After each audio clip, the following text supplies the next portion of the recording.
today we are in conversation with the music director Sejo John. Hello Sejo and welcome to the show. Thank you. So ഇപ്പോൾ latest ആയിട്ട് work ചെയ്തോണ്ടിരിക്കുന്ന project ഏതാണ്? ഇപ്പോൾ latest ആയിട്ട് കഴിഞ്ഞിരിക്കുന്ന ഒരു പ്രോജക്റ്റാണ് sir CP. അത് നമ്മുടെ director Shajoon കരിയാലിൻ്റെ ആണ് project. ജയറാമേട്ടനും honey റോസും ആണ് ഹീറോ ഹീറോയിൻ. മ്യൂസിക്കിന് നല്ല സ്കോപ്പുള്ളൊരു സിനിമയാണ്. 4 ഡിഫറെൻ്റ് ആയിട്ടുള്ള സോങ്ങുകളുണ്ട്, ഒരു കുട്ടികളുടെ സോങ് ഉണ്ട്. അങ്ങനെ ഒരു രസമുള്ള എനിക്ക് വർക്കിംഗ് എക്സ്പീരിയൻസ് വളരെ നല്ലൊരു എക്സ്പീരിയൻസ് ആയിരുന്നു. പാട്ടുകൾ എങ്ങനത്തെ പാട്ടുകളാണ്? കൂടുതൽ സോങ്സിനെ പറ്റി നമുക്ക് സംസാരിക്കാം. എങ്ങനത്തെ ടൈപ്പ് ഓഫ് സോങ്സ് ആണ്? സിംഗേഴ്സ് ആരൊക്കെയായിരുന്നു? എക്സ്പീരിയൻസ് കുറച്ച്. ഒരു സോങ് ഇതിൽ കുട്ടികളുടെ സോങ്ങാണ്. അത് ഒരു 5 കുട്ടികൾ ചേർന്നിട്ടാണ് പാടിക്കണേ. നമ്മുടെ ബിജിയേട്ടൻ്റെ 2 കുട്ടികളുണ്ടായിരുന്നു. പിന്നെ നമ്മുടെ ശ്രേയ എന്ന് പറഞ്ഞൊരു ചൈൽഡ് സിംഗർ ഉണ്ട്, ശ്രേയ മോളുണ്ടായിരുന്നു. പിന്നെ ഒരു സോന എന്ന് പറഞ്ഞൊരു കുട്ടി ഉണ്ടായിരുന്നു. പിന്നെ നമ്മുടെ സാദിഖയുടെ മകളുണ്ട്, ആക്ടർ സാദിഖയുടെ മകള് തമന്ന. അങ്ങനെ ഇവരെല്ലാവരും ചേർന്നിട്ട് പാടിക്കണേ. ആ പാട്ടിലേക്ക് നമുക്ക് പിന്നെ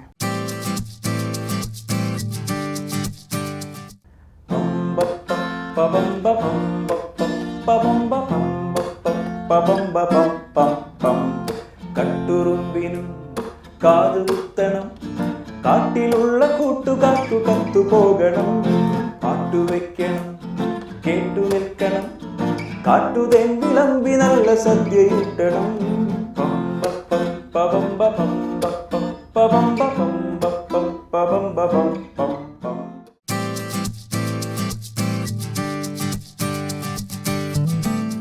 ഈ സിനിമയിൽ ശരിക്കും ഒരു 50 years ബാക്കുള്ള ഒരു ക്രിസ്ത്യൻ മൂഡിലുള്ള ഒരു സോങ് ഉണ്ട്. അത് ഒരു വളരെ സ്ലോ ആയിട്ടുള്ളൊരു പാട്ടാണ്. ഒരു ഗിറ്റാർ മാത്രം വെച്ചിട്ട് പോകുന്ന ഒരു പാട്ടാണ്. അത് സിത്താരയാണ് പാടിക്കണേ. അതൊരു എനിക്ക് ഇപ്പോൾ ഒരു നല്ലൊരു പാട്ട് എന്നുള്ള രീതിയിൽ അതിനെ ഇപ്പം ഒരു 10 വർഷം കഴിഞ്ഞ് ഞാൻ സജസ്റ്റ് ചെയ്തൊരു പാട്ട് എന്ന് പറയുമ്പോൾ ഞാൻ അപ്പോഴും പറയുന്ന ഒരു പാട്ട് തന്നെയായിരിക്കും. അത് എനിക്കൊരു ഇഷ്ടമുള്ളൊരു പാട്ടാണ്.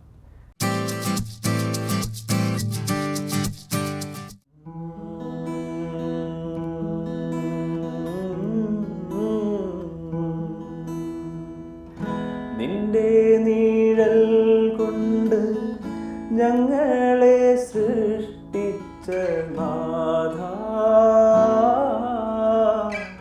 നിന്റെ ആകാശവും ഭൂമിയും നന്മയും പങ്കിട്ടു തന്ന പിതാവേ, നിന്റെ നീഴൽ കൊണ്ട് ഞങ്ങളെ സൃഷ്ടിച്ച നാഥാ, നിന്റെ ആകാശവും ഭൂമിയും നന്മയും പങ്കിട്ടു തന്ന പിതാവേ.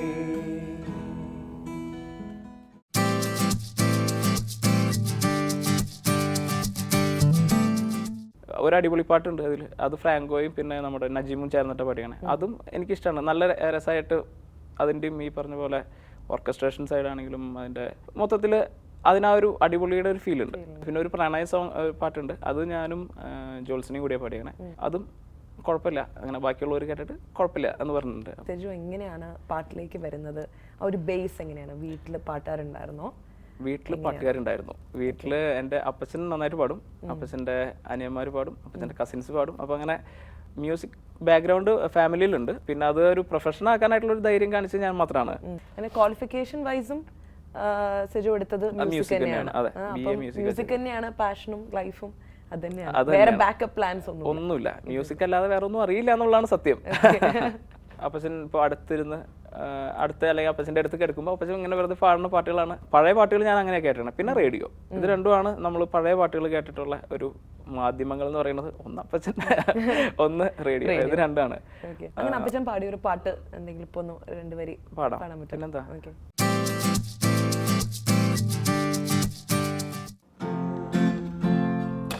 സുറുമയെഴുതിയ മിഴികളെ, പ്രണയമധുരത്തെ തുളുമ്പും സൂര്യകാന്തി പൂക്കളെ, സുറുമയെഴുതിയ മിഴികളെ, പ്രണയമധുരത്തെ തുളുമ്പും സൂര്യകാന്തി പൂക്കളെ, സുറുമയെഴുതിയ മിഴികളെ.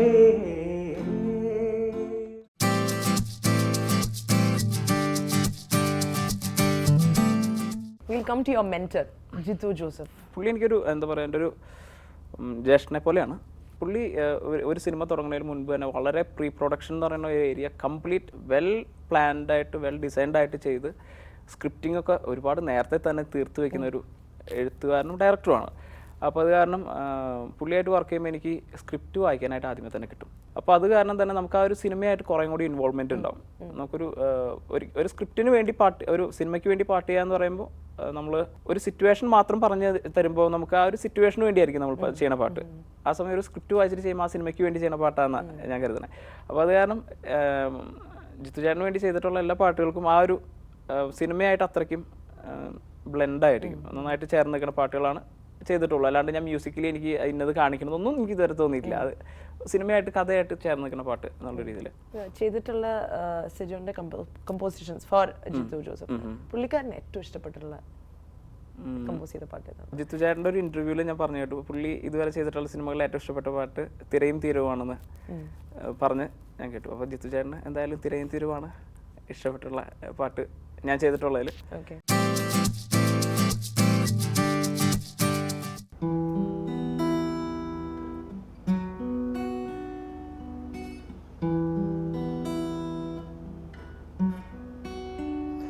തിരയും തീരവും മൊഴിയും മൗനവും പകലും ഇരവും അകലെ പോയി മറയേ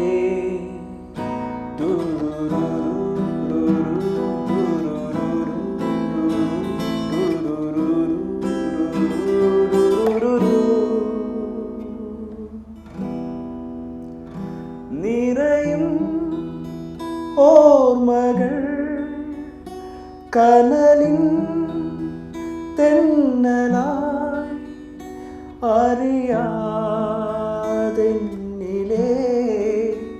ജീവനിൽ വന്നണയേ. ഇങ്ങനെ ഇതിനൊരു പ്രത്യേകതയുണ്ട്. ഞാനപ്പോൾ ഈ പാട്ട് ചുമ്മാ ഞാൻ ഇതിനു വേണ്ടി കുറച്ച് ലിറിക്സും വെറുതെ പാടി വെച്ചിട്ടുണ്ടായിരുന്നു. അപ്പോൾ ഈ പാട്ട് സജു തന്നെ എഴുതിയാൽ മതി എന്ന് പറഞ്ഞു. ഞാൻ എഴുതുന്ന ആളൊന്നുമല്ല, പക്ഷെ എന്നാലും ഈ പാട്ട് പക്ഷെ അതിൻ്റെ അവസാനം വന്ന് ഞാൻ തന്നെയാണ് എഴുതിയേക്കണേ. Let's go to the first movie that you did for Jithu Joseph, Mummy and Me എന്ന് പറയുന്ന സിനിമയിലേക്ക് പോകാം. മമ്മി ആൻഡ് മീയുടെ റെക്കോർഡിങ്സ് ഒരുവിധം എല്ലാത്തിൻ്റെ സമയത്തും ജിത്തു ചേട്ടനും ഉണ്ടായിരുന്നു എൻ്റെ കൂടെ. എൻ്റെ ഫസ്റ്റ് മൂവിയാണ്, ജിത്തു ചേട്ടൻ്റെ സെക്കൻഡ് മൂവിയാണ്, പക്ഷേ സോങ്സ് ഉള്ള ആദ്യത്തെ സിനിമയാണ് ജിത്തു ചേട്ടൻ്റെ. അതിൽ 5 സോങ്ങുകൾ ഉണ്ടായിരുന്നു, ഒരു ഇംഗ്ലീഷും 4 മലയാളവും. അതിൽ ഒരു താരാട്ടുപാട്ടുണ്ടായിരുന്നു. അതൊരു നോർമൽ താരാട്ടുപാട്ടിൻ്റെ ഒരു രീതിയിലല്ല, കുറച്ചൊരു ഡിഫറെൻറ്റ് രീതിയിലുള്ളൊരു താരാട്ടായിരുന്നു. കുറച്ച് വെസ്റ്റേൺ ലൈനിൽ നിൽക്കുന്ന ഒരു താരാട്ടായിരുന്നു. അപ്പോൾ അത് ആ സമയത്ത് കുറച്ച് നന്നായിട്ട് എല്ലാവർക്കും ഇഷ്ടപ്പെട്ട ഒരു പാട്ടായിരുന്നു. പിന്നെ ഒരു ലവ് സോങ് ഉണ്ടായിരുന്നു, ഒരു കാർത്തിക് പാടിയിട്ടുണ്ടായിരുന്ന ഒരു ലവ് സോങ്. താരാട്ടുപാട്ട് ചിത്രചേച്ചിയെ പാടിയാണ്. ചിത്രചേച്ചിയുടെ വോയിസിൽ അത് വന്നു കഴിഞ്ഞപ്പോൾ അതിൻ്റെ ഇമോഷൻസും എല്ലാം ഭയങ്കരമായിട്ട് കിട്ടിയൊരു പാട്ടാണ്. അതിൻ്റെ പാട്ടുകൾ എഴുതിയത് ശരത്തേട്ടനാണ്, വയലാർ ശരത്ചന്ദ്രവർമ്മ. ശരത്തേട്ടൻ്റെ എഴുത്ത് ഗംഭീര നല്ല വരികളായിരുന്നു. എല്ലാം കൂടി വന്നപ്പോൾ ഒരു ഇപ്പം എന്താ പറയുക, ഒരു നല്ലൊരു പ്രോഡക്റ്റ് നന്നായി ഉണ്ടാവണമെങ്കിൽ ഒരുപാട് നല്ല എലമെൻറ്റ്സ് വേണ്ടേ. അപ്പോൾ അതിലെ പാട്ടുകാരും അതിൻ്റെ എഴുതിയ ആളും അതിൻ്റെ സ്ക്രിപ്റ്റും എല്ലാം അതിനെ നന്നായിട്ട് എന്താ പറയുക എൻഹാൻസ് ചെയ്തു. അതിലത്തെ ഒരു ലവ് സോങ് ഉണ്ട്, ചുമ്മാ ലവ് സോങ് ഒന്ന് പാടാം.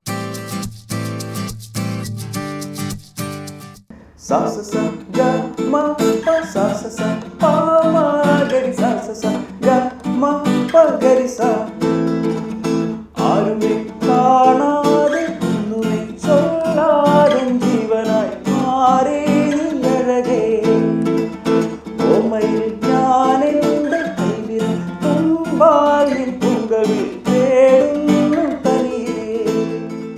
മമ്മി ആൻഡ് മീല് ഈ താരാട്ട് എനിക്ക് വലിയ ഇഷ്ടമുള്ള പാട്ടാണ്. മാലാഖ പോലെ മകളേ നീ മടിമേലേ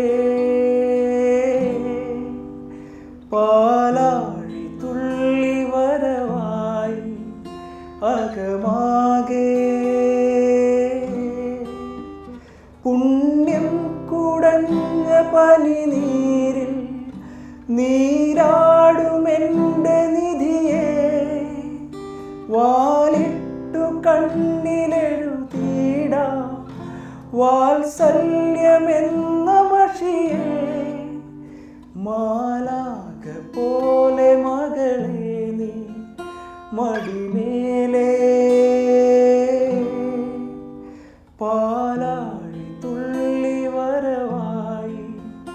അകമാകെ. Okay, let's come to new age singers. ഇപ്പം എല്ലാവരും പാട്ടുകാരാണ്, അങ്ങനത്തെ ഒരു ഏജിലാണ് നമ്മൾ. എവറി സെക്കൻഡ് പേഴ്സൺ പാട്ട് പാടുന്ന ഒരു അവസ്ഥയിൽ എത്തിയിരിക്കുകയാണ്.